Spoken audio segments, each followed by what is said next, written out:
উনি সরকারের কোনো সুযোগ সুবিধা নেন না, এজ এ প্রাইম মিনিস্টার উনি সরকারি বাসায় ওঠেন নাই। এবং একটা নিয়ম আছে, সরকারি বাসায় যদি কোনো প্রাইম মিনিস্টার না ওঠেন তাহলে প্রতি মাসে ভাতা পাবেন 3 লক্ষ টাকা।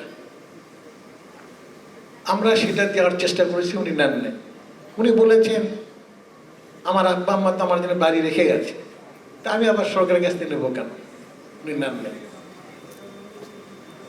উনি কোনো সরকারি গাড়ি ব্যবহার করেন, উনি কোনো ফ্ল্যাগ ব্যবহার করেন না। প্রধানমন্ত্রী হিসেবে 2টা ফ্ল্যাগ ওনার ব্যবহার করার আইন আছে, উনি করেন না। উনি জ্বালানি নেন না, ড্রাইভার নেন না, এমনকি বাসার যে বিদ্যুৎ বিল সেটাও নেন না। কারণ আইন আছে, প্রাইম মিনিস্টার্স প্রিভিলেজ অ্যাক্ট, এটা আইন আছে।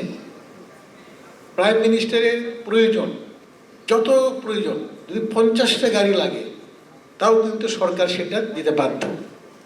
আনলিমিটেড, ওনার প্রয়োজন আনলিমিটেড, যা চাইবেন তাই পাবেন, রাষ্ট্র সেটা ব্যবস্থা করবে। কিন্তু উনি একটি পয়সার সুবিধা নেন না। উপরন্তু ওনার বেতনের 10% উনি সরকারের কল্যাণ তহবিলে জমা দেন, বলে যে আমার এত টাকা লাগে না। ওনার দেখা দেখি আমাদের মন্ত্রী মহোদয়রাও এখন তাদের বেতন থেকে টাকা সরকারের ঘরে জমা দিচ্ছে।